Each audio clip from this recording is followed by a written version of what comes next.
qu'il y a 1000 prisonniers politiques dans les prisons ivoiriennes. Il n'y a aucun prisonnier politique en Côte d'Ivoire. Bon, je ne juge pas ces propos. Mais moi, en tant qu'un prisonnier politique, je le dis, libéré provisoirement, je suis un témoin. Je suis aussi un exemple. Capable de tout ce qu'on peut dire, qu'on peut appeler prisonnier politique. Parce que, en réalité, on m'a emmené pourquoi? En réalité, on m'a torturé pourquoi? En réalité, on m'a cassé le bras pourquoi? On m'a cassé la cuisse pourquoi? Ils ont fondu le sachet plastique dans le ventre pourquoi? Leur questionnaire était quoi? C'était toujours lié à Gbagbo. Il dit Gbagbo t'a donné des armes, tu as caché. Gbagbo, c'est pas un homme politique. Donc dès lors que vous me dites ça, vous demandez que Gbagbo m'a légué un héritage, vous m'assimilez aux prisonniers politiques, vous voulez me faire de moi un prisonnier politique. Des gens, moi, j'ai laissé des pères de famille depuis 2001 qui sont emprisonnés, qui sont encore à la maca, qui souffrent, à peine ils mangent. Monsieur le ministre a été mal renseigné. Il a été mal renseigné. Sinon, en réalité, il y a des prisonniers politiques. J'ai été nuitamment kidnappé. Un soir du 4 décembre 2013. Et torturé. Parce que, en réalité, il fallait couler sur l'homme pour Gbagbo. Il fallait lui couler un délit. Et ils m'ont pris parce que je suis un pro Gbagbo. Ils m'ont pris parce qu'ils veulent obtenir de moi des renseignements concernant un quelconque cache d'armes ou concernant un quelconque plan de déstabilisation. Je leur ai dit non, moi je ne cache pas d'armes.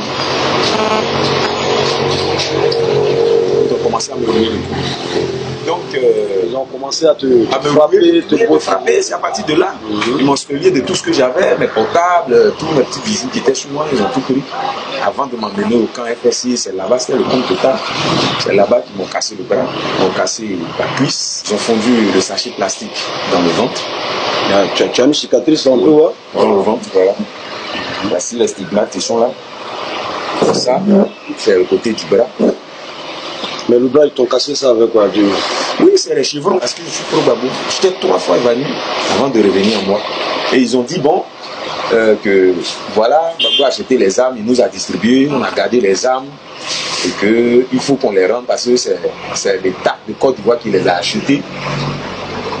Bon, je ne savais pas de quoi dont ils parlaient. Moi, j'ignorais totalement. C'est eux seuls qui savaient de quoi ils parlaient.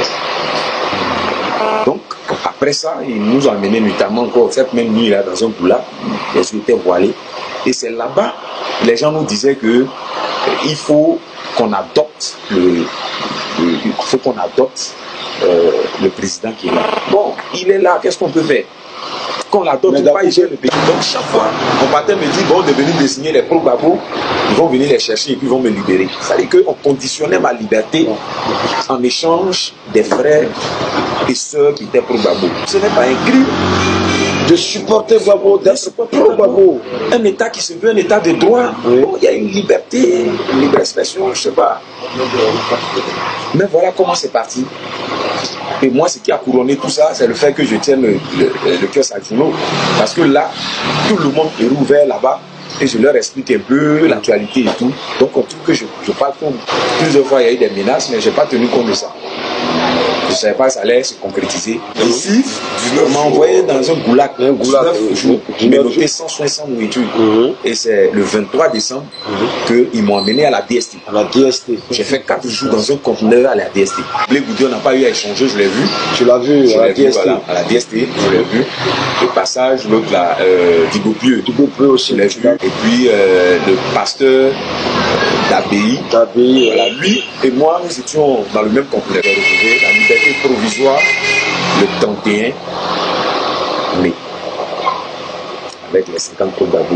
Mon délit était atteinte et complot à la sûreté de l'État. Organisation et participation et bande armée.